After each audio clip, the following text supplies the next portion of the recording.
और उसके बाद ही आप दुबई की फुटेज डाल रहे हैं, गाड़ियों में घूम रहे हैं लैम्बोर्गिनी के साथ। माँ बाप बताते हैं कि तुमको या तो इंजीनियर बनना है या डॉक्टर या बनना है। डॉक्टर। एक ऐसा एक्टर था जिनको हम सब जानते हैं, जो ऑल इंडिया रेडियो में एज अ अनाउंसर की पोस्ट के लिए जाते हैं और उनको इसलिए रिजेक्ट कर दिया जाता है क्योंकि उनकी आवाज़ अच्छी नहीं है। क्योंकि आजकल के यूथ जो एक्टर बनने का सपना रखते हैं, ये सारी चीज़ें ऐसे कर देते हैं कि वही जुरासिक पार्क फिल्म के पोस्टर में ना वो एज एन एक्टर आता है। जब हम 20-22 साल के थे, हमने कभी डिप्रेशन वर्ड नहीं सुना।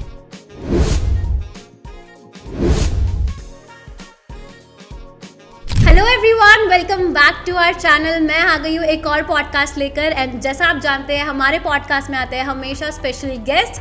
एंड आज आप गेस करिए हमारे शो में कौन आए हैं। दी Darshan Sankhla. So first of all welcome sir. Thank you so much. Thank you so much for accepting our invitation in such a short period of time. आप यहाँ पर आ गए हैं। एंड इनके बारे में जाना जाए, आप सभी जानते होंगे इनके टेडेक्स शो के लिए एंड जो स्पीचेस के लिए ये वेल नोन फेस है। तो आपकी जर्नी के बारे में अगर हम जाना जाए, कैसे चल रही है लाइफ? लाइफ बहुत अमेजिंग चल रही है क्योंकि मेरे आसपास के लोग बहुत अमेजिंग हैं। तो बोलते हैं ना कि जैसे आसपास का एनवायरनमेंट हो जाता है तो आप भी वैसे रहते हैं। कैसे क्रिएट कर रहे हैं आसपास का एनवायरनमेंट? क्रिएट क्या करना है, हमेशा हम कहते हैं ना कि it's all about give and take. Yes. तो आप जैसी एनर्जी देंगे आपको वैसा ही मिलेगा। तो मेरी कोशिश रहती है कि थोड़ा हंसी मजाक करते रहो, प्यार मोहब्बत बांटते रहो, सबके साथ अच्छे से रहो, तो फिर वैसे ही लोग आपको रेसिप्रोकेट करेंगे चीज़ों को। अच्छा, तो मैंने अभी आपका टेडेक्स शो देखा था जहाँ पर आपने बताया था मुंबई जाकर आपने इतने सारे सेलेब्स के साथ मीट किया। सो क्या एक्सपीरियंस रहा था आपका? यार बहुत अमेजिंग एक्सपीरियंस था क्योंकि हम जैसे शहरों से आते हैं, जिन परिवारों से आते हैं ना, तो हमने इन लोगों को सिर्फ टीवी पे देखा है। तो कभी सपने में नहीं सोचा था कि मिलना होगा। और जब कोई शक्ति आप पे आशीर्वाद बरसाती है और आपको मौका मिलता है उनसे मिलने का, तो आपको समझ आता है कि हम जैसा उनको देखते हैं, समझते हैं, चीज़ें उससे बहुत डिफर है। वो बहुत मेहनत करते हैं, वो वहाँ तक पहुँचे, उनका थॉट प्रोसेस बहुत अलग रहता है, उनका लाइफ को देखने का नज़रिया बहुत अलग रहता है, उनको काम करने का तरीका बहुत अलग रहता है, उनके विजन, उनके वर्क एथिक्स, उनका प्रोफेशनलिज्म बहुत अनदर लेवल रहता है। तो बहुत सीखने को मिलता है। आप अगर उनसे जिससे भी मिलो एक चीज़ अगर आप अपनाते चलो, तो मेरे को लगता है यार हम भी अमेजिंग कर लेंगे अपनी लाइफ। सो आपके माइंड में ये थॉट कैसा आया था कि मुझे मुंबई जाना है एंड बहुत सारी लर्निंग्स अपने बॉलीवुड सेलेब से सीखना है? कैसे आया ये सब थॉट? और मेरे को ऐसा लगता है क्योंकि आप तो खैर बड़े शहरों में पली बड़ी है, हम लोग सब छोटे कस्बों के लड़के हैं। तो क्या होता है कि हमारे वहाँ पे ना माँ बाप बताते हैं कि तुमको या तो इंजीनियर बनना है या डॉक्टर बनना है। और बच्चा खुद सोचता है कि या तो मैं क्रिकेटर बनूंगा या मैं हीरो बनूंगा। हम दिखे कैसे भी, पर हर लड़के को लगता है कि यार मेरे में ना हीरो मटेरियल है, अंदर का अंदर का है। तो मेरे अंदर ना वो फिल्म वाला कीड़ा बहुत ज़्यादा था। तो मुझे पता था कि कहीं ना कहीं यार कुछ वैसा बन जाएंगे, कुछ करेंगे। तो रविंद्र जैन करके एक संगीतकार है जिन्होंने रामायण का म्यूजिक दिया हुआ है, जिन्होंने राम तेरी गंगा मैली हो गई और घुंघरू की तरह बजता ही रहूं मैं, ये सब पुराने गाने हैं, फिल्मों के संगीतकार रहे हैं। लेटेस्ट में उन्होंने शाहिद कपूर वाली विवाह का म्यूजिक दिया था, वो तो अब नहीं रहे। तो मैं पहली बार उनसे मिला था। ओके। मैं इतना एक्साइटेड था कि यार मैं पहली बार किसी सेलिब्रिटी को जिंदा देखने वाला हूँ। वाह। मैंने लगभग 8-9 घंटे होटल की लॉबी में वेट किया कि मैं सिर्फ उनकी से एक सेल्फी ले लूँ। और वहाँ पे वो मेरे ही गाँव जा रहे थे प्रोग्राम देने। तो रायपुर के पास राजीव करके एक छोटा सा गाँव है, कस्बा है। तो मुझे पता चला उनको कुछ चीज़ों की ज़रूरत है। तो मैंने बोला यार मौके पे चौका मार लेते हैं, और मैंने बोला कि ये चीज़ें मैं फुलफिल कर दूंगा राजीव में। तो दादू ने भी, हम दादू बोलने लग गए थे रविंद्र जैन जी को, तो उन्होंने बोला कि तो इस लड़के को गाड़ी में रख लो। तो मैं 17-18 साल का था, तो मैं भी गाड़ी में बैठ गया और फिर वहाँ नंबर एक्सचेंज हुआ। फोटोज़ मैंने बहुत सारी खिंचा ली कि बोला एटलीस्ट मेरे घर में एक ही सेलिब्रिटी से मिला हूँ, दोबारा मौका मिलेगा नहीं मिलेगा तो मैं उनकी फ़ोटोज़ से भर दूंगा। लकीली 2 महीने बाद उनका वापस फ़ोन आया कि हम आज वापस रायपुर आ रहे हैं, हमारा शो है, तो हम तुम्हारे घर आएंगे चाय पीने। तो आप सोच नहीं सकते ना, ये तो वही बात हो गई कि कृष्ण ने सुदामा को फ़ोन किया कि भाई मैं तुम्हारे घर आ रहा हूँ। तो वो आए, फिर उन्होंने बोला कभी बम्बई आओ, और हम भी बेशरम अगले दिन मुँह उठा के चले गए। तो फिर जब जाना आना शुरू किया तो उनके थ्रू कुछ लोगों से मिलना शुरू हुआ, कुछ सिंगर्स से मिले, और फिर वहाँ पे धीरे धीरे मैंने भी कोशिश की कि खुद के दम पे कुछ नेटवर्किंग बनाओ। लगभग 10-12 साल हो गए बम्बई जाते। बहुत सारे लोगों से मिला, बहुत कुछ काम किया, बहुत कुछ सीखा, और एक विजन क्लियर हुआ कि अब आगे उस इंडस्ट्री में हम क्या कर सकते हैं। Very nice. तो आपका पास में इंटरेस्ट रहा है सिंगिंग में? सिंगिंग में प्रॉपर सीखा हुआ हूँ। मैंने एज अ भजन सिंगर अपने करियर की शुरुआत की थी। करियर की क्या शुरुआत की थी, मेरे पापा एक प्राइवेट फर्म में अकाउंटेंट है, मम्मी टीचर थी। तो मुझे लगा नौकरी कर लेंगे और कुछ नहीं होता है तो पापा की जो नौकरी है वो तो मिल ही जाएगी एटलीस्ट गांव में, तो नेपोटिज्म को हम जिंदा रखेंगे। पापा का बिजनेस, हाँ नेपोटिज्म, पापा का बिजनेस नहीं था, वो अकाउंटेंट थे, नौकरी Okay. करते थे अपनी कजिन लोगों के यहाँ। तो मुझे लगा कि वो कजिन चाचा लोग नौकरी तो दे ही देंगे। तो मुझे था कि भजन सिंगिंग करना है, मुझे बहुत पैशन था और मैंने किया भी खूब। और फिर शुरुआत तो ऐसे करते थे कि फ़ोन कर देते थे कि यार आपके घर भजन हो रहा है, हमको एक भजन गाने का मौका दे दो। फिर धीरे धीरे शोज़ में हम जाते थे तो बोलते थे यार म्यूजिशियंस का पैसा दे देना, हम फ्री में गा लेंगे। और फिर वो करते करते मुझे शोज़ मिलने लगे। मैं जब कॉलेज में पहुंचा तो मैं महीने में 8-8 10-10 शोज़ करता था भजन के। तो लोगों को लगता था कि यार ये गाता है तो लड़के बहुत नाचते हैं। तो हॉस्टल में 100-200 लड़के होते थे तो मैं 50-60 को साथ ले जाता था कि यार साथ में चलो। फिर वहाँ से चीज़ें शुरू हुई और बस। सो व्हाई भजन? आपने भजन से क्यों चूज करे? आजकल तो बहुत ट्रेंडिंग सॉन्ग्स है। यार भजन इसलिए चूज़ किया कि मैं एक लोक देवता है रामापीर बोलते हैं, कृष्ण जी के अवतार है, राजस्थान जोधपुर के पास मंदिर है, मैं उनको बहुत मानता हूँ। और मैंने एक सिंगर को सुना था, गोपाल बजाज, जब मैं बच्चा था तो मैंने उनके ऐसा परफॉर्मर आज तक नहीं देखा। वो जब गाते थे ना तो मतलब मैं आज भी बता रहा हूँ तो रोंगटे खड़े हो जा रहे हैं। तो वो उनसे इतना प्रभावित था कि मेरा एक ही सपना हो गया था कि मुझे बस उनके जैसा बनना है और कुछ भी नहीं। और मुझे पता भी नहीं था लाइफ में क्या है, तो एक ड्रीम बन गया कि मुझे इंडिया का सबसे बड़ा भजन सिंगर बनना है। और कॉलेज आते आते तक मैंने I did more than 200 bhajan shows, मतलब अक्रॉस कंट्री। वाओ, तो वही से बेस्ट लाइफ चल रही थी। हाँ मतलब बेस्ट लाइफ थी। फिर क्योंकि मैं एक मारवाड़ी फैमिली से आता हूँ ना, तो आप कुछ भी करें तो लोग पूछते बेटा क्या करते हो, तो आप बोलते हैं गाना गाते हो। तो फिर वो बोलते नहीं बेटा वो तो ठीक है, काम क्या करते हो। तो फिर उसकी एक जद्दोजहद रहती थी कि यार आपको, मुझे ये पता था कि इसमें उतने पैसे शायद मैं ना कमा पाऊँ। तो फिर मुझे लगा कि कुछ दूसरी चीज़ें भी ट्राई करना चाहिए। और वो दूसरी चीज़ों में ऐसे उलझे कि वो भजन फिर कहीं ना छूट सा गया। अच्छा, तो भजन के बाद आपने कुछ और ट्राई किया या सिर्फ फिल्म मेकिंग में आ गए? नहीं यार, भजन का तो बहुत सारी चीज़ें ट्राई की। जैसे मैंने बताया मैं रविंद्र जैन जी से मिला, बॉम्बे जाना शुरू किया। तो मेरा एक स्वार्थ था, स्वार्थ नहीं सपना बोल सकते हैं, कि मैं उनके थ्रू कुछ भजन के शोज मिल जाए, मुझे गाने को मिले। तो मैं अनूप जलोटा जी से मिला, मैं सुरेश वाडकर से मिला, ये समय भजन में किंग होते थे, अनुराधा पौडवाल ये सब। तो मुझे लगा कहीं ना कहीं ये मौका मिलेगा, बट मुझे कोई मौका नहीं मिला। कुछ लोग कई बार इनने अपने शोज में एंकरिंग कराई, तो मुझे एज एन एंकर बुलाने जाने लगा। तो मैं सेलिब्रिटीज़ के शोज़ की एंकरिंग करने लगा। फिर मेरी मुलाकात हुई शैलेश लोढ़ा से, जिनको तारक मेहता का उल्टा चश्मा में हम तारक मेहता के नाम से जानते हैं। मैं शैलेश भैया से मिलना हुआ तो मैंने उनको बोला सर मैंने कुछ लिखा है, आप सुनिए। तो उनने मुझे बोला कि ठीक है, तुमको वाह वाह क्या बात है में बुलाते हैं। तो मुझे वाह वाह क्या बात है में बुलाया गया। उसमें भी सेट में थे तो एक थोड़ी सी ट्रेजेडी हो गई कि उनकी को एंकर से झगड़ा हो गया। अच्छा। तो प्रोड्यूसर ने डिसाइड किया कि हम 2 एपिसोड को मर्ज कर दें। तो मुझे लगा यार 2 एपिसोड शूट हो रहे थे, 2 छुपा रुस्तम एक सेगमेंट चलता था नए पोएट को बुलाने का। तो मैं बोला 2 में एक ही आएंगे तो मेरा कोलैटरल डैमेज हो जाएगा, मुझे फिर टीवी नहीं मिलेगा। और मैं गांव में हल्ला करके गया था कि भाई मैं शूट करने जा रहा हूँ। तो मेरे को उस बात का दुख कम था कि मुझे शूट करने नहीं मिलेगा, इस बात का दुख ज्यादा था कि साला मैं वहां जाके शक्ल क्या दिखाऊंगा। बट ये हुआ, शैलेश भैया जो है वो बहुत अच्छे इंसान है, उनको ये पेन पता था। तो उन्होंने फिर एक नया सेगमेंट शुरू किया और वो टीवी पे मौका दिया। तो जब टीवी पे टेलीकास्ट होता है ना, तो हम छोटे शहरों में क्या होता है कि आपको लोग फिर बुलाने लगते हैं, भले आप 2 सेकंड के लिए दिखो। फिर मुझे एज अ पोएट बुलाने लगे लोग, तो मैं अलग अलग कवि सम्मेलनों में जाने लगा। फिर वहाँ से चीज़ें शुरू हुई। फिर मुझे लगा कि यार ये दोनों चीज़ें हैं, लेकिन उसमें वो चीज़ मैं लाइफ में नहीं पा पाऊंगा जो मैं सपने खुद को लेके देखता हूँ। फिर मुझे लगा कुछ बिजनेस शुरू करना चाहिए। हाँ, तो फिर बस ये प्रोसेस है, धीरे धीरे खुद को इवॉल्व कर रहे हैं। और जैसा बोलते हैं ना फ्लो विद द फ्लो, तो जर्नी वैसी गो विद द फ्लो हो गया। तो भजन के बाद कविताएं आए, उसके बाद आपका बिजनेस स्टार्ट हुआ, मतलब एंटरप्रेन्योरशिप भी पूरी बढ़िया चली है। ओके, तो और क्या चल रहा है लाइफ में इसके अलावा? बहुत सारी चीज़ें चल रही हैं करेंटली। मतलब मेरी जो इंडस्ट्री है फैक्ट्री, उसके अलावा मैं 2-3 बिजनेस में और इन्वेस्ट करके रखा हुआ है। तो मैं उस पर ज़्यादा ध्यान देता हूँ। जैसे कि I am into real estate. Very nice. Startup पे भी इन्वेस्टमेंट किया हुआ है मैंने।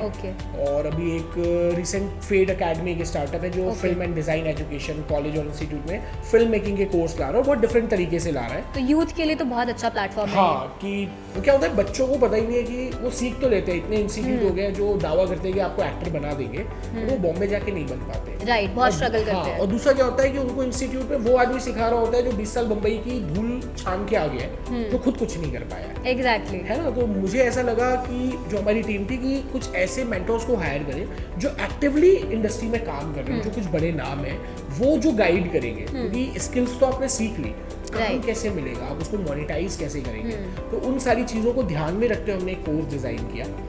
वो चल रहा है। फिर मेरा प्रोडक्शन हाउस है मुंबई, कंटेंट स्टूडियो है, तो हमने अभी 2-3 कंटेंट अलग अलग प्रोडक्शन हाउस को बेचे हुए हैं। मैंने एक फिल्म भी प्रोड्यूस की है and we are just waiting कि कोई ना कोई OTT में अब वो जल्दी दिखे। कौन सी फिल्म है? फिल्म का नाम है मेरी चिड़िया। तो छत्तीसगढ़ की ही एक कहानी है कि गांव है जहाँ पे डॉक्टर भी नहीं है, कुछ नहीं है, और वहाँ पे नक्सलवाद की समस्या बहुत होती है। तो एक बंदा है जो जंगल से जा रहा होता है और उसका पैर एक माइंस के ऊपर रखा जाता है। तो वो पूरी जद्दोजहद है कि वो माइंड से पैर हटाए या नहीं हटाए। तो 45 to 50 मिनट्स का उसका सोलो प्ले है, बहुत अमेजिंगली शूट हुआ है। हमारे जो एक्टर हैं उनको अभी नेटफ्लिक्स में हीरा मंडी में भी हमने देखा था, जिन्होंने हामिद का कैरेक्टर प्ले किया था। हाँ, तो वो हमारी फिल्म के एक्टर हैं। अभी 1-2 स्टोरी पे काम चल रहा है, कुछ हमने डायरेक्टर्स को पिच किया हुआ है, तो होपफुली नेक्स्ट ईयर हम एक सीरीज और एक फिल्म भी शुरू करें। ओके, जैसे आपने बताया अपनी अकेडमी के लिए बहुत अच्छे एक्टर्स ढूंढ रहे हैं, तो हमारे यूथ एक्टर्स जो ये पॉडकास्ट देख रहे हैं, तो उनके क्या स्ट्रगल्स हो सकते हैं मुंबई में? ये देखो, स्ट्रगल तो मेरे को ऐसा लगता है स्ट्रगल ना बहुत ओवररेटेड शब्द है, जो हाइप्ड है। मतलब मुंबई में एक लड़का अपने घर में बोल के आता है मैं मुंबई में स्ट्रगल कर रहा हूँ, लेकिन वो सुबह उठता लेट है, वो दिन भर कैफे में बैठा होता है, 2 दिन में एक आध ऑडिशन दे दिए, वो उसको अपना स्ट्रगल मान लेता है। मतलब स्ट्रगल क्या है यार, आप वो काम करने गए हैं तो आपको वो चीजें करनी है। मुझे ऐसा लगता है कि आप सिर्फ मुंह उठा के चले मत जाओ, आप प्रॉपर ट्रेनिंग लो, आप सीखो और ऑडिशंस देते रहो। आपको लगे रहोगे ना तो एक ना एक दिन सफलता मिल जाएगी। मतलब मुझे एक किस्सा याद आता है, एक ऐसा एक्टर था जिनको हम सब जानते हैं, जो ऑल इंडिया रेडियो में एज अ अनाउंसर की पोस्ट के लिए जाते हैं और उनको इसके रिजेक्ट कर दिया जाता है क्योंकि उनकी आवाज़ अच्छी नहीं थी। और वो रिजेक्ट होते हैं, एक नौकरी करने कैलकाटा चले जाते हैं। वो बोलते हैं यार मैं इसके लिए बना नहीं हूँ, मुझे फिर वापस बॉम्बे जाना है, ट्राई करना है। वो एक फिल्म करते हैं, फ्लॉप हो जाती है। वो दूसरी फिल्म करते हैं, फ्लॉप हो जाती है। वो तीसरी फिल्म करते हैं, फ्लॉप होती है। 12 फिल्म करते हैं, 12 की 12 फिल्म फ्लॉप होती है, लेकिन वो लगे रहते हैं कि यार यहाँ कुछ ना कुछ करूँगा। उन्हें गिव अप नहीं किया, लगे रहे। फिर एक जंजीर फिल्म आती है जिससे इंडिया को उसका यंग एंग्री मैन मिलता है, अमिताभ बच्चन। इतनी रिजेक्शंस के बाद भी अगर आप लगे रहेंगे ना, तो आज वही अमिताभ बच्चन उम्र के इस पड़ाव में अपनी आवाज़ के बलबूते में वो पूरी दुनिया में जाने जाते हैं और उनकी आवाज़ के हम कायल हैं। तो अगर कोई आपको रिजेक्ट कर रहा है तो आप उसको अपनी डेस्टिनी मत मान लो, ये उनका पॉइंट ऑफ व्यू हो सकता है। मतलब बहुत सी बार क्या होता है कि हम लोगों के पॉइंट ऑफ व्यू को ना सच मान लेते हैं कि मतलब आप ये मान के चले कि ईश्वर सत्य है। ये पॉइंट ऑफ व्यू नहीं है, ये सत्य है, लेकिन आप बहुत खूबसूरत दिख रही है, ये मेरा पॉइंट ऑफ व्यू है। राइट, किसी और के लिए कुछ हो सकता है। तो किसी और के पॉइंट ऑफ व्यू से डिप्रेस होने के बजाय आप लगे रहो, आप अपनी स्किल्स को इम्प्रूव करते रहो। तो मुझे लगता है कि बॉलीवुड क्या है यार, हॉलीवुड में भी आप जाए तो आपको सक्सेस मिल सकती है। तो ये सुन के मेरे माइंड में एक चीज़ आ रही है कि आजकल जैसे यंगस्टर्स, मेरी एज के लोगों को देखा जाए तो हर किसी की लाइफ में अलग अलग फेजेस आते हैं। फेलियर्स एज के देखा जाए तो मतलब क्या एज ग्रुप है? चलो बता देते हैं, चलो 20s की बात कर लेते हैं अभी, या टीनेज भी देख सकते हैं। तो वो फेलियर्स को कैसे ओवरकम करें, बिकॉज आजकल नेगेटिव थॉट्स बहुत आते हैं सबके माइंड में, कुछ भी कर लेते हैं। तो उन यूथ को हम कैसे गाइड कर सकते हैं? यार ये ना बहुत बड़ा एक ट्रॉमा है। मतलब कि हम क्या होता है कि हम वेस्टर्न से ना इतने ज़्यादा प्रभावित हैं कि हम उनकी चीज़ों को भी बहुत जल्दी अडॉप्ट कर रहे हैं। मतलब आज से 10 साल पहले जब लाइक आई एम 34-35, तो हम जब 15 साल 10 साल पहले जब हम 20-22 साल के थे, हमने कभी डिप्रेशन वर्ड नहीं सुना था। एग्जैक्टली। आजकल वो बड़ा ट्रेंडिंग है, बट लोग क्या हो रहा है कि वो इसलिए भी डिप्रेस हो जाती है कई लड़कियां कि दीपिका पादुकोण जो है 3 महीने पहले डिप्रेस थी, तो उनको लगता है ये फैशन है। तो उनको समझ नहीं आता कि वो टेंशन को या कभी फियर को डिप्रेशन मान लेते हैं। अगर आपको लगता है आप डिप्रेस्ड है, आप किसी साइकोलॉजिस्ट के पास जाए और प्रॉपर क्लिनिकल अपना एग्जामिन करें, और आपको लगता है कि आप डिप्रेस हैं तो आप उसका ट्रीटमेंट लें। और नहीं है, लाइफस्टाइल चेंज करना शुरू करें, आप सेल्फ टॉक बहुत अमेजिंग करें, और आप ऐसे लोगों के साथ रहें जो ना अप्रिशिएट ज़्यादा करते हैं, वो प्रॉब्लम में सॉल्यूशन देखना जानते हैं, ना कि सॉल्यूशन में प्रॉब्लम। तो हमारे आसपास ये 2 तरह के ही लोग होते हैं, एक वो जो प्रॉब्लम में सॉल्यूशन देखते हैं और एक वो जो सॉल्यूशन में प्रॉब्लम देखते हैं। आपको डिसाइड करना है कि आप किन लोगों के बीच उठ बैठ रहे हैं, वो ज़्यादा इंपॉर्टेंट है। और जैसे आपने बताया दीपिका पादुकोण वाला फैशन चल रहा है, तो आजकल गो विद द ट्रेंड, चाहे वो गलत भी क्यों ना हो, ये ट्रेंडिंग वाली चीज़ों को कैसे माइंडसेट कर सकते हैं? देखो, गो विद द ट्रेंड एक कोई बंदा है जिसने एक ऐप बना दिया है, वो आपको एक पकड़ू पकड़ा दिया है कि चलो एक ये ट्रेंड गया, अब दूसरा ट्रेंड आया, ये तीसरा ट्रेंड आया, आप फॉलो कर रहे जा रहे हो। कुछ एक लोग होंगे जो उसमें पैसे भी बना रहे हैं, पॉपुलैरिटी गेन कर रहे हैं, बट सारा इंडिया उसमें लगा हुआ है। तो मुझे ऐसा लगता है ट्रेंड को फॉलो करने के बजाय ना आप लोगों से इन्फ्लुएंस होने के बजाय आप उनसे इंस्पायर हो। एग्जैक्टली है ना, और आपको डिसाइड करना चाहिए, आपको अपना दिमाग, अपनी बुद्धि, अपना विवेक लगाना चाहिए कि क्या चीज़ आपके लिए सही है, क्या चीज़ से आप ग्रो कर सकते हैं, और उसमें अगर वो ट्रेंडिंग वाली चीज़ें भी सही लग रही हैं आपको तो आप उसको शामिल कर सकते हैं। ओके, तो अभी जैसे आपने बताया अपने बिजनेस के बारे में भी, तो रोल बोल इंडिया ऐसा कुछ मैंने सुना है, तो उसके बारे में। इंडिया, रोल बोल का फुल फॉर्म है rest of life best of life. Okay. तो it's a volunteer based organization, it's a not for profit volunteer based organisation.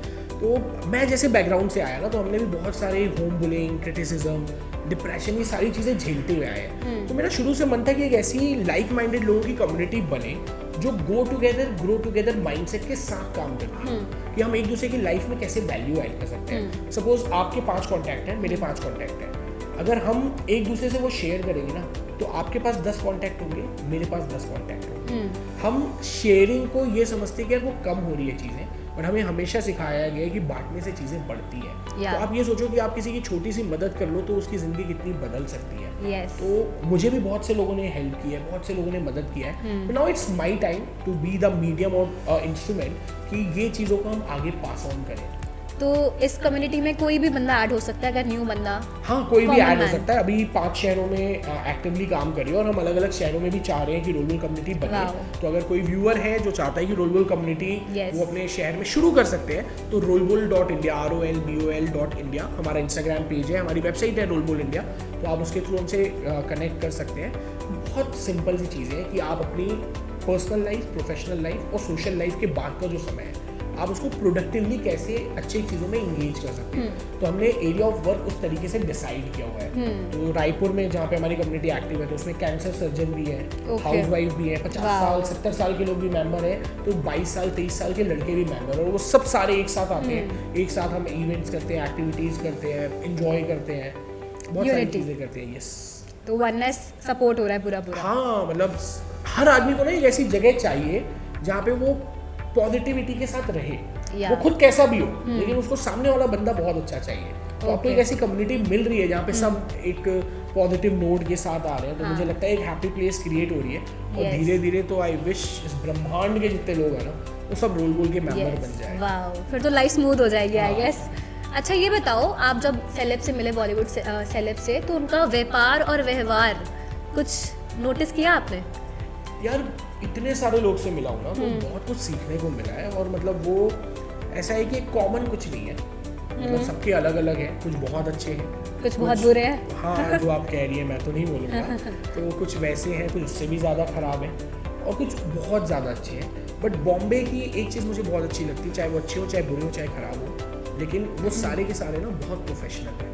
वो सारे के सारे बहुत डेडिकेटेड हैं। और अगर वो उतने प्रोफेशनल नहीं हुए या डेडिकेटेड नहीं हुए, तो वो उस इंडस्ट्री में सर्वाइव नहीं कर पाएंगे। बहुत मेहनत लगती है। मुझे लगता है कि सबसे टफ इंडस्ट्री जो है ना सर्वाइव करने के लिए, ये वो इंडस्ट्री है, क्योंकि वहाँ पे बहुत ऑप्शंस हैं, और आप शो बिज है तो आपको बहुत फिट रहना बहुत ज़रूरी है। जो शो बिज में है, बहुत क्रिएटिव रहना बहुत ज़रूरी है।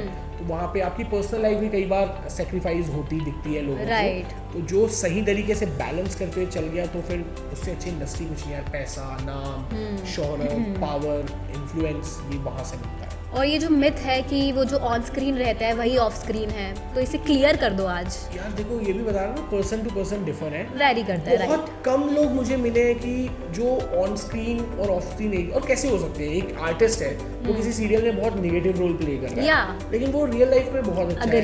मैंने कुछ ऐसे भी लोग को देखा है जो ऑन स्क्रीन तो इतने अच्छे हैं, ज्ञान की बातें कर रहे हैं, और ऑफ स्क्रीन आप मिलो तो लगेगा यार मैं किससे मिल रहा हूँ, तो कुछ और ही। अभी मैंने आपका टेडेक्स शो देखा था, जहाँ पर आपने बताया था कि बड़ी बड़ी चीज़ों, शो ऑफ से, सारी चीज़ों से दूर रहना चाहिए, और उसके बाद ही आप दुबई की फुटेज डाल रहे हैं, गाड़ियों में घूम रहे हैं लैम्बोर्गिनी के साथ। तो अरे बाप रे, ये तो धोती खोल रहा है। यार वो मतलब शो ऑफ नहीं है, मतलब मुझे ऐसा लगता है कि हर आदमी की ख्वाहिश होती है कि वो BMW, रोल्स रॉयस चलाए, अच्छे कपड़े पहने, अच्छी घड़ियाँ दिखाए। तो मुझे लगता है शो ऑफ उसको कहते हैं कि हम अपनी सेविंग का पैसा, या हमारा वो, या हम अपनी सेविंग का पैसा, या हम उन पैसों को जो हमारे लिए शायद किसी दूसरे काम में ज़रूरी थे, उनसे बचा के हम उसको अपनी अय्याशियों में खर्च कर रहे हैं, तो वो शो ऑफ होता है। लेकिन मुझे ऐसा लगता है कि अगर आपने थोड़ा बहुत पैसा कमा लिया है तो उसमें से कुछ पार्ट अगर आप वो लग्जरी लाइफस्टाइल को जीने में खर्च करते हैं तो उसको शो ऑफ नहीं बोला जाना चाहिए, मुझे ऐसा लगता है। ठीक है, एग्री, ठीक है। तो अभी देखा जाए तो आपने राजिब से स्टार्ट करी अपनी पूरी जर्नी, तो आजकल बहुत छोटे छोटे जगह से लोग जाना चाहते हैं मुंबई और अपना पूरा लाइफ सेट करना चाहते हैं। एक्टर बनने का सपना होता है, सबके डिज़ायर्स होते हैं अपने अपने, तो क्या वो एक्चुअल में वहाँ जाकर पैसा कमाते हैं? यार देखो, डिपेंड करता है। आप जितने बड़े स्टार्स को देख लो, आप शाहरुख खान को देख लो, आप कार्तिक आर्यन को देख लो, आप जिनको देख लो, राइटर्स में अभी मिर्ज़ापुर आई है तो उसमें हेड राइटर जो है अपूर्व धर्मगढ़िया, मेरे दोस्त हैं, वो रायपुर के ही हैं। तो छोटे छोटे शहरों से भी लोग आ रहे हैं और वो कमाल कर रहे हैं, पैसे कमा रहे हैं। तो मुझे ऐसा लगता है कि अगर आप डेडिकेटेड हो, आप में पेशेंस है, आप में स्किल है, आप टैलेंटेड हो और आप सही डायरेक्शन में लगे हुए हो ना, तो वो शहर, वो इंडस्ट्री आपको देने के लिए बैठी है। अगर आप में टैलेंट है तो आप उस शहर से खाली हाथ नहीं लौटोगे, बशर्ते आप में वो पेशेंस, वो धैर्य होना चाहिए अपने काम के प्रति। तो आप जब मुंबई गए थे, आपने क्या क्या होप किया था कि पैसे कमाएंगे, नहीं कमाएंगे, कितना बनेगा, कितना नहीं? मतलब मेरा ना ये सब दिमाग वहाँ जाने के बाद खुला। वो कहते हैं ना कि यार आप जिस संगत में बैठते हो तो आपका दिमाग, आपका थॉट प्रोसेस वैसा होने लगता है। तो मैं जब पहली बार मुंबई गया था ना, तो मुझे तो ये था कि भाई कुछ सेलिब्रिटीज के साथ फोटो हो जाए, बस फोटोज चाहिए। हाँ, बस 2-4 चाहिए, क्योंकि उस समय मैं भजन गा रहा था, ये कर रहा था, तो एक हो जाए कि हाँ भाई ये इनसे मिला हुआ है। लेकिन जब मैंने जाना शुरू किया तो मैं देखा यार ये दुनिया कितनी बड़ी है, लोग क्या क्या काम कर रहे हैं, कुएं के मेंढक की तरह है। तो हम जिन दोस्तों में बैठते थे, वहाँ पे जो बातें होती थी, तो मुझे लगा कि यार जिस सर्कल में आप सबसे बुद्धिमान है ना, वो सर्कल आपको तुरंत छोड़ देना चाहिए। हाँ। है ना, आप उन 5 लोगों का एक मिक्स प्रोडक्ट होते हो जो आपके आसपास घूम रहे हैं। तो हमेशा कोशिश करो आप थोड़े गुणी लोग जो अच्छा काम कर रहे हैं, बड़ा काम कर रहे हैं, कुछ अच्छा सोच रहे हैं, उन लोगों के बीच उठने बैठने की आदत डालो, उनको सुनो, तो आपको भी ना अंदर से आने लगेगा कि मैं भी कुछ बेहतर करूँ, मैं भी कुछ करूँ। तो मैं बम्बई गया, बहुत से लोगों से बहुत कुछ सीखा और फिर डिसाइड करता गया कि यार ये तो हम भी कर सकते हैं, हम अपना पार्ट प्ले करें। तो मेरा काम है अपना पार्ट प्ले करना। कितनी सक्सेस मिलती है, नहीं मिलती है, किस तरह से मिलती है, वो फिर आप ईश्वर के हाथ में छोड़ दो। तो जब आप मुंबई गए, आपने देखा कि टॉप लेयर क्रीम्स जो होती है सिर्फ उनके पास ही पैसा बनता है, मतलब रियलिटी क्या है बॉलीवुड एक्टर्स की? यार देखो, ये मतलब मैं भी इसका जवाब ढूंढता रहता हूँ, बट मुझे लगता है कि जो टॉप लेयर में है वो तो पैसा कमा रहे हैं, क्योंकि उनको फिल्म ही एक माध्यम नहीं होती पैसा कमाने का, उनको एडवर्टीजमेंट से पैसा आता है, उनको शो से पैसा आता है, कमर्शियल से पैसा आता है, और वो फिर अच्छा इन्वेस्टमेंट भी करते हैं। मैंने बहुत से ऐसे एक्टर्स को भी देखा है जिनने शुरू में बहुत पैसा कमाया, लेकिन उनकी मार्केटिंग, उनकी प्लानिंग, उनके इन्वेस्टमेंट से, ये सारी चीज़ों में वो इतने पुअर थे, उनके खर्चे इतने ज़्यादा थे, शो ऑफ इतना ज़्यादा था कि वो बर्बाद हो गए। मतलब कुछ तो पागल नहीं ऐसे देखते हैं। तो हमेशा हर धंधे की तरह बॉलीवुड को भी ना शोबिज़ है, लेकिन आप ये देखो कि वो आपका एक धंधा है, आपका एक काम है, आपका एक जॉब है। तो आप जैसे अपने दूसरे काम से कमा रहे हो, तो आप उसका कुछ % सेव भी करके रखते हो कि किसी दिन आपका ये धंधा नहीं चला तो वो पैसे आपको हेल्प करें कुछ कमाने के लिए। तो आप उन चीज़ों का ध्यान रखते हुए करेंगे तो यार आप सर्वाइव कर जाओगे। तो मैंने देखा है जो जूनियर आर्टिस्ट होते हैं उनको 5-10 हज़ार पकड़ा देगी, भाई तो टीवी में फीचर हो गया, तेरा बन गया फ्यूचर। यार आप बहुत ज़्यादा बोल रहे हो, मैंने तो 200, 300, 500 में भी देखा है, और कुछ तो फ्री में आ जाते हैं। हाँ। लेकिन स्ट्रगल बहुत है यार वहाँ पे, एग्जैक्टली, भीड़ बहुत है। और बहुत सी बार क्या होता है, हर को लगता है कि हम टैलेंटेड हैं, सबको लगता है हम बहुत अच्छे दिख रहे हैं, तो वो हर दिन 50,000, 1 लाख लोग मुंबई जा रहे हैं अपना भाग्य आजमाने। तो जितने लोग जा रहे हैं उतना काम तो वहाँ है नहीं। बट मैंने कहा ना कि अगर आप में टैलेंट है, आप स्किल्ड हो रहे हैं, आप सीख रहे हैं, तो फिर सबके लिए काम है। तो वो जो भीड़ जा रही है, जो एक सपने लेके चली गई है लेकिन उनने अपने स्किल पे मेहनत नहीं की है, तो वो सर्वाइव कैसे करेंगे? तो वो फिर क्या होता है कि वो इन सब चीज़ों में आती है और फिर वो इंडस्ट्री बदनाम हो जाती है। एग्जैक्टली यार वहाँ पे इतने लोग हैं, काम नहीं मिलता, लोग शोषण कर देते हैं, फिर ये हो रहा है, एक्सप्लॉइटेशन चल रहा है। एग्जैक्टली और इससे मुझे एक और चीज़ याद आ रही है अपने खुद के एक्सपीरियंस से। जब मैं गई थी पंजाब, तो यहाँ पे ऐसा हुआ था कि ये कॉम्प्रोमाइज़ेस एंड सारी चीज़ें, और इसी वजह से एक्टिंग वाली इंडस्ट्री, प्रोफेशन इतना ज़्यादा बदनाम है। तो ये क्या एक्चुअल में ये चीज़ें आगे बड़े लेवल पर भी होती है? होती तो है, इसमें कोई मनाही नहीं है, बट ये क्या सिर्फ बॉलीवुड में है? क्या ये कॉर्पोरेट वर्ल्ड में नहीं होता होगा? क्या ये पॉलिटिक्स में नहीं होता होगा? क्या ये जो IAS IPS बन रहे हैं, क्या वो अपने जूनियर्स का शोषण नहीं करते होंगे? मुझे नहीं मालूम, मैं बता रहा हूँ कि ये चीज़ हर फील्ड में है, बट ये क्योंकि शोबिज़ है तो इसकी चीज़ें ज़्यादा हाईलाइट हो जाती हैं। अब इसमें भी 2 तरीका है। अगर कोई लड़की गई है, कोई लड़का गया है, तो आप में टैलेंट नहीं है, आपको बहुत जल्दी है वहाँ तक पहुँचने की, तो आपको कोई ऑफर करता है तो लोग कई बार क्या होता है बहक जाते हैं, कर लेते हैं, और उसके बाद जब उनको काम नहीं मिलता ना तब वो फिर रिपोर्ट करते हैं कि यार उसने हमारे साथ गलत किया। और कई बार क्या होता है कि कुछ लोग जेन्युइनली मेहनत कर रहे हैं, ऑडिशंस दे रहे हैं, क्रैक कर रहे हैं, अच्छे भी लोग हैं उस इंडस्ट्री में, तो ये इंडिविजुअल ना हर आदमी पे डिपेंड करता है, क्योंकि अच्छे और बुरे लोग हर इंडस्ट्री पे है, हर जगह पे है, हर परिवार में है। हमारे परिवार में भी कई ऐसे लोग हैं जो हम कितने केसेस सुनते हैं ना चाइल्ड मोलेस्टेशन पे, कि घर के किसी के चाचा ने बचपन में उनके साथ कुछ गलत किया। आजकल 6-6 महीने की बच्चियों का रेप का हम सुनते हैं। तो ये मानसिकता ना हर जगह है। तो टेलीविजन को हटाकर सारी ही फील्ड में चीज हो रही है, सब चीजें हैं, मतलब वहाँ पे भी है, बट ये होता है कि हम कितने स्ट्रांगली इस चीज के अगेंस्ट अपनी आवाज उठाते हैं। अगर आप आवाज नहीं उठाएंगे, आप उस चीज के साइलेंट सपोर्टर बन जाएंगे, तो फिर शोषण होता रहेगा। गलत है। लेकिन जिस दिन आपने आवाज उठाना शुरू कर दी, हो सकता है थोड़ी कठिनाइयाँ आएंगी, थोड़ी परेशानी होगी, लेकिन लोग आपका साथ देंगे, क्योंकि आज भी यार हम हैं तो अंदर से अच्छे ना, हमारे संस्कार वैसे हैं। तो मुझे लगता है कि हर हिंदुस्तानी ही होता है, पर ये है कि थोड़ा बहक जाते, भटक जाते, तो अगर हमारे आसपास कोई ऐसा मिलता है तो कोशिश होनी चाहिए कि हम उनको ट्रैक पे ला सकें। क्योंकि आजकल के यूथ जो एक्टर बनने का सपना रखते हैं, ये सारी चीज़ें ऐसे कर देते हैं, डिसीजंस बहुत जल्दी लेते हैं, जो कि गलत डायरेक्शन में चले जाते हैं। तो उनको क्या हम सीख दे सकते हैं? यार पेशेंस बहुत ज़रूरी है। ये क्यों होता है पता है कि, और पेशेंस से ज़्यादा जरूरी क्या होता है कि हमारे घर के लोग जो एक्टर गए हैं ना, वो 2 साल स्ट्रगल कर रहे हैं, मेहनत कर रहे हैं, ऑडिशन कर रहे हैं, फिर वो किसी दिवाली अपने घर जाते हैं ना, तो एक कोई चाची, एक कोई बुआ, एक कोई पड़ोस वाली आंटी पूछती है कि अरे क्या हुआ तेरा, ये तो राजपाल की भी फिल्म आने लग गई है, तुम कब दिखोगे स्क्रीन पे। तो वो जो एक बुलिंग होती है ना कि यार तुम कुछ नहीं कर पा रहे हो, तो हमें उनका ना सपोर्ट करना चाहिए, अप्रिशिएट करना चाहिए। Exactly. और अगर आप नहीं कर पा रहे हो किसी को अप्रिशिएट, तो एटलीस्ट ना उसकी टांग मत खींचो, आप इग्नोर कर दो। वही बहुत डिप्रेसिंग होता है बच्चों के लिए, बहुत डिप्रेसिंग होता है यार। उनको ना बहुत ज़्यादा सपोर्ट चाहिए होता है, बहुत ज़्यादा मेंटल स्ट्रेंथ चाहिए होती है। क्योंकि मैंने मैं एक एक्टर का नाम तो नहीं लेता, मेरे बहुत अजीज मित्र हैं, वो सलमान की टीम से क्रिकेट भी खेलते थे, जो जानते होंगे वो जानते होंगे, मैं नाम नहीं लूँगा, मेरे बड़े अजीज मित्र थे। उन्होंने 3 बड़ी फिल्में करी, 2 फ्लॉप हो गई, एक रिलीज नहीं हुई। He is very close to all the big stars, लेकिन उनको मौका ही नहीं मिला। उनको फिर एक मौका मिला साउथ की इंडस्ट्री में, जिन्होंने एक छोटा सा नेगेटिव रोल किया, फिल्म बहुत हिट हुई, उनको एक बड़ी फिल्म ऑफर हुई, और जिस दिन ऑफर हुई रात को उन्होंने साइन किया, अगले दिन सुबह वो गुजर गए। तो मैंने उनका स्ट्रगल देखा यार, मैंने उस बंदे का स्ट्रगल देखा है कि कितने कम पैसों में मतलब वो कैसे सर्वाइव करते हैं। क्यों वो लड़का जो होता है ना, जो बम्बई गया है कुछ करने गुजरने के लिए, तो वो एक टाइम खा के भी कैसे सर्वाइव करता है, मैंने वो स्ट्रगल भी देखा है लोगों का। आपको एक कहानी सुनाता हूँ। एक बच्चा अपने गांव में एक पोस्टर देखता है, उस फिल्म का नाम होता है जुरासिक पार्क। उसे पता ही नहीं है कि ये क्या फिल्म है, वो देखने जाता है और वो वहाँ पे ठानता है कि यार मैं भी ना एक्टिंग करूँगा।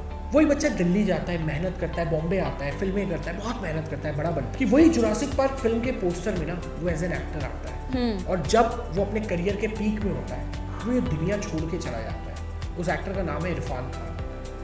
तो आप सोचिए कि हर आदमी सपना देख रहा है, हर आदमी मेहनत कर रहा है, लेकिन हम इस भागदौड़ में ना अपनी ज़िंदगी को जीना भूल जाते हैं। आजकल लोग इतने बिजी हो गए हैं कि उनको अपने सुख या खुशी को सेलिब्रेट करने का टाइम छोड़ो, उनको अपने दुख में दुखी होने का समय नहीं है। तो आजकल तो ऐसा ट्रेंड हो गया है कि आपके पिताजी मरे हैं, आप सुबह उनको जला के शाम को ऑफिस चले जा रहे हो। तो मुझे ऐसा लगता है कि हमको ये डिसाइड करना है कि यार हमें ठहरना भी है। सिर्फ भागते रहेंगे ना, तो एक दिन ये ज़िंदगी खत्म हो जाएगी। और मुझे लगता है कि life is a beautiful game, it's a game of 60-70 years and we have to play it very beautifully, very elegantly. कि जब हम 70 साल 80 साल के होंगे और पलट के अपनी ज़िंदगी को पीछे देखेंगे ना, तो हमको कोई रिग्रेट नहीं होना चाहिए। हमको ये नहीं होना चाहिए कि यार काश उस दिन वो चीज़ कर ली होती, या वो डिसीजन ले लिया होता, या उसको सॉरी बोल दिया होता, उससे रिश्ते अच्छे कर लिए होते ना, तो आज ज़िंदगी कुछ और होती, थोड़ी और खुशनुमा होती है।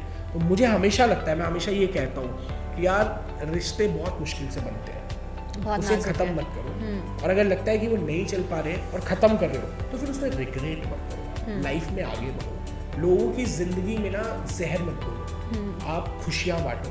आपको कोई नहीं पसंद आ रहा है, आप ब्लेस करो, आप निकल जाओ। बट बहुत से लोग की आदत होती है ना, लगे हैं उंगली करने में लगे हैं, ये वो, तो आपकी छोटी सी उंगली ना किसी की ज़िंदगी बर्बाद कर सकती है। एग्जैक्टली, ध्यान रखना बहुत ज़रूरी है। और आजकल ना काफ़ियों का इंटरेस्ट बुक्स में बहुत ज़्यादा आ रहा है, तो कुछ बुक्स आप प्रेफर करना चाहो जो बहुत ज़्यादा मोटिवेटिंग हो?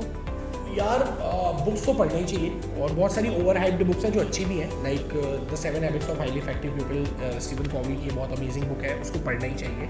और जब आप पढ़ना शुरू करो, एटीट्यूड इज़ एवरीथिंग, जेफ कैलर की बुक है, अगर आप नए रीडर्स हैं तो आप बुक पढ़ो। और मुझे ऐसा लगता है कि मैं आपको फिर एक किस्सा बताता हूँ। अभी मैं रिसेंटली IIIT इलाहाबाद गया था टॉक्स के लिए, तो वहाँ पे एक लड़का आया, मुझे बोला सर मैंने आपका नशा करो वाला वीडियो देखा, मैंने आपका TEDx देखा था, तो मैंने ये वीडियो देखे, मैंने सोनू शर्मा की ये वीडियो देखे, तो मुझे बड़ा अच्छा लगा। तो थोड़े टाइम बाद उनसे बात करने में ना मुझे समझ आया कि ये मोटिवेशन का चरस चाट रहे हैं बच्चे, ये वीडियो सुन तो रहे हैं लेकिन कुछ कर नहीं रहे, आपसे प्रभावित तो हो रहे हैं। तो यार ऐसा सुनने से ये तो जो कंटेंट बना रहा है, बोल रहा है ना, ये उसकी जीत है, आपका क्या? आप उसको अपनी लाइफ में अमल कर रहे हैं या नहीं कर रहे हैं, वो ज़्यादा इंपॉर्टेंट है। बहुत सी बार क्या होता है कि हम न्यू ईयर रेजोल्यूशन बनाते हैं, फिर उसी का मजाक बनाते हैं कि यार ये तो फेल हो गया। वो इसलिए होता है कि हम अभी तक तो कुछ नहीं किए और अगले ही दिन हमने अपने लिए ना बहुत बड़ा टारगेट सेट कर लिया है। आप पहले दिन जिम जाओगे, आप 6 पैक नहीं बना पाओगे। लाइक मैं भी अपना वेट लूज़ करने में हूँ, मुझे 1.5 महीने हो गए, मैंने 10 किलो वेट लूज़ किया। मैं अगर डिप्रेस हो जाऊँ कि यार सिर्फ 10 किलो हुआ है, मुझे 25 किलो और कम करना है, तो मुझे मालूम है कि वो साल भर में होगा। आप निकले, आप बुक पढ़ने निकले, तो आप 2 पेज से शुरुआत तो करो। आप सुबह 5 बजे उठना चाहते हो, 9 बजे उठते हो, तो आप अगले दिन नहीं उठ पाए तो आपने वो छोड़ दिया। यार आप 9 बजे उठते हो ना, आप अगले दिन 8 उठो, आप उसके 3 दिन बाद 7 बजे उठो। हैबिट्स चेंज, तो हैबिट्स ना उस तरीके से चेंज होगी, और जब तक आपकी लाइफ का पर्पस डिसाइड नहीं होगा ना, आप हैबिट चेंज नहीं कर पाओगे। मोटिवेशन का आप कितना चरस चाट लो, आप 200 वीडियो देख लो विवेक बिंद्रा के, अगर मोटिवेशनल वीडियो देखने से लोग पैसे वाले हो जाते या सक्सेसफुल बन जाते, तो मुझे लगता है हिंदुस्तान का सबसे अमीर आदमी विवेक बिंद्रा और संदीप माहेश्वरी का कैमरामैन होता, क्योंकि सबसे ज्यादा मोटिवेशनल वीडियो उसी ने देखे, उसने शूट किया है। जैसे अभी ग्लास पड़ा है, आधा ग्लास खाली है, आधा पड़ा है, तो हमें ग्रेटफुल एंड थैंकफुल होना कि आधा ग्लास पानी पड़ा है। हाँ, मतलब ये आप ये देखो कि ये बड़ी पुरानी कहावत है, लोग बोलते हैं आधा भरा है आधा खाली है। मुझे लगता है कि यार आप इसको फिर रिफिल कर सकते हो। तो लाइफ में एक ये नया एंगल भी हम डाल सकते हैं ना कि खाली भी है तो क्या हुआ, फिर रिफिल कर लो, हमें भरा ही चाहिए। या और देखा जाए तो सब लोग ना पैसे के पीछे बहुत ज़्यादा भागते हैं आजकल, और किसी की लाइफ में या किसी की लाइफ में कुछ है भी नहीं, और जिसकी लाइफ में बहुत ज़्यादा पैसा है बट स्टिल उसकी लाइफ बहुत ज़्यादा झंड है, तो क्या करें? यार देखो, पैसा बहुत इंपॉर्टेंट टूल है। मतलब पैसे, एक हमारे वहाँ के सांसद थे जो नहीं रहे छत्तीसगढ़ के, उन्होंने एक लाइन कही थी कि पैसा खुदा तो नहीं पर खुदा कसम खुदा से कम भी नहीं। और सारी जिंदगी पैसों के इर्द गिर्द ही है। लेकिन मुझे फिर भी लगता है कि झंड वाली चीज़ें जो बोली ना, कि मुझे ऐसा लगता है कि एक इंसान की ज़िंदगी में 2 ऐसी चीज़ है जो डिसाइड करती है कि उसकी ज़िंदगी आगे बेहतर होने वाली है या झंड होने वाली है। जैसा आपने कहा आपके शब्दों में, उसका लाइफ पार्टनर कैसा है और उसका प्रोफेशन क्या है। दोनों में से कोई एक चीज़ भी खराब हुई ना, वो लाइफ डिस्टर्ब हो जाएगी। अगर आपके पास करोड़ों रुपए हैं, आपका लाइफ पार्टनर अच्छा नहीं है, तब भी आपकी लाइफ अच्छी नहीं होगी। और अगर आपका लाइफ पार्टनर बहुत अच्छा है और पैसे नहीं है, तब भी आपकी ज़िंदगी अच्छी नहीं होगी, क्योंकि कितने अच्छे रहे दोनों एक दूसरे को ना रेसिप्रोकेट करते हैं। अच्छा, मुझे ये बताओ, अभी 20 साल की लाइफ मेरी खत्म हो चुकी है, आगे की लाइफ को मुझे स्मूथ करने के लिए जो मेरी रेस्ट ऑफ लाइफ है उसको बेस्ट ऑफ लाइफ कैसे किया जाए? जैसा मैंने बताया कि यार आपने प्रोफेशन तो अच्छा चुन लिया है, तो एक लाइफ पार्टनर चुन लो। चलो टाइम है उसमें तो ठीक है, टाइम है। मुझे ऐसा लगता है ना कि आदमी अपने हैबिट से बनता है। तो कुछ ऐसी हैबिट्स जो फॉलो कर सकते हैं हम अपनी लाइफ में? यार हमको ना सब चीज़ें पता है, हमको घर में सिखाई हुई है, पर उन चीज़ों को हम कितने शिद्दत से अप्लाई करते हैं। तो खुद के लिए कुछ चैलेंज आप डिसाइड करो कि मैं अगले 21 दिन या 3 महीने या 284 डेज मैं इन चीज़ों को फॉलो करूँगी कि मैं डेली किताब पढ़ूंगी। आप 10 पेज पढ़ो रोज का, 10 पेज नहीं पढ़ पा रहे हो 2 पेज पढ़ो, बट डेली पढ़ो। आप मेडिटेशन करो। लोग क्या होता है कि मेडिटेशन करने बैठते हैं, उनकी शिकायत होती है कि यार हमारा ध्यान नहीं लगा। आप पहले दिन जिम जाके 6 पैक के बारे में कैसे सोच सकते हो? अब धीरे धीरे लगाए। साधु संत जो पुराने जमाने के थे, वो 100 साल ध्यान लगाते थे, तब उनका ध्यान नहीं लगता था। और आप एक्सपेक्ट कर रहे हो कि 3 दिन में जाके आप ध्यान लगा लोगे, बट डेली करना तो शुरू करो। आप सेल्फ टॉक पे बहुत ज़्यादा ध्यान दो, आप अपने आप से अच्छी बातें करो, तो आप देखना कि धीरे धीरे ना आपकी पर्सनैलिटी में चेंजेस आने लगेंगे। And start helping others without any expectations. और गिव चैरिटी। आपका जो भी पैसा हम कमाते हैं उसका कुछ जो पोर्शन होता है आप लोगों की मदद करने में भी लगाओ, बिना जज करे। क्योंकि आज का यूथ होता है ना कि वो खुद तो दारू सिगरेट पीने जा रहा होता है, और किसी सिग्नल में कोई गरीब बच्चा मांगने आता है तो वो पैसा दे रहा होता है, उसके बाजू का दोस्त मत दे यार, ये लोग नशा करेंगे। यार ये काम आपका नहीं है जज करने का, आपका काम है अगर कोई आपके सामने ऐसा हाथ लाया है तो आप ऐसा हाथ कर दो। वो क्या कर रहा है वो उसका लुकआउट है, क्योंकि आप भी तो वही करने जा रहे हो ना। कुछ लोग तो मैंने देखा है वो ये बोलते हैं तुम्हारे पास इतने पैसे, पहले ये खत्म करो फिर मांगना। यार तुम्हारे पास भी तो पैसे हैं, फिर भी तुम रोज दिन रात ईश्वर से मांगते रहते हो ना। तो आप ये सब चीजें Satisfaction कभी नहीं मिलती life में। आप लोगों की मदद करो, आप जितना दोगे ना, ये मतलब कर्मा का भी लॉ है, ये लॉ ऑफ अट्रैक्शन का भी लॉ है, और ये न्यूटन का भी लॉ है। आप जैसा दोगे वैसा ही आपको मिलेगा। तो मटेरियलिस्टिक चीज़ों के पीछे भागे ना तो ज़्यादा बेटर रहेगा। यार भागो, मतलब मैं ये नहीं कहता कि भागो मत, लेकिन आपके पास जो है ना वो एंजॉय करो। आपको पता है कि मैं एक लड़के से बात कर रहा था, वो इसलिए बड़ा परेशान था कि यार मैं अपने पापा को ना रोलेक्स गिफ्ट करना चाहता था, मुझे नौकरी करते 2.5 साल हो गया, बट मैं रोलेक्स गिफ्ट नहीं कर पाया। यार तुम अपने पापा को एक टाइटन तो गिफ्ट करके देखो। तुम्हारे पापा की खुशी ना टाइटन और रोलेक्स में नहीं है, तुम्हारे पापा की खुशी इस बात पे है कि उसके बेटे ने उनको कुछ दिया है। लोग जो जिंदगी साइकिल से निकाल दी तुम्हारे बाप ने, तुम क्रेटा खरीद लिए, मारुति स्विफ्ट चला रहे हो, लेकिन तुम उसको एंजॉय नहीं कर रहे हो। तुम इसलिए दुखी हो कि तुम्हारे पास मर्सिडीज नहीं है। यार वो कैसे मिलेगी? आप उस चीज को एंजॉय करना तो शुरू करो। आपके पास जो, आप बड़े ख्वाब देखो, लेकिन उसके लिए समय, मेहनत, पुरुषार्थ और पेशेंस भी रखो। और आपके पास जो चीज है, आप जिस घर में रह रहे हो, आप उससे प्यार करना शुरू करो। आपके जो दोस्त हैं उनसे प्यार करना शुरू करो। आपके पास जो मोबाइल है आप उससे प्यार करना शुरू करो। जो गाड़ी है उससे प्यार करना शुरू करो।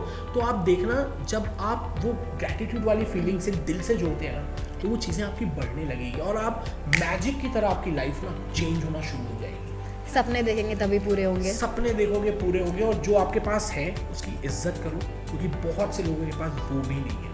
थैंक यू सो मच दर्शन जी, इतनी सारी चीज़ें आपने हमें दर्शा दी अभी, Thank you कैसे so लाइफ much. में हमें राइट डायरेक्शन पर जाना है। एंड आई एम श्योर हमारी ऑडियंस को ये पॉडकास्ट, ये पूरा शो बहुत अच्छा लगा होगा, इंस्पायरिंग लगा होगा एंड हेल्पफुल लगा होगा।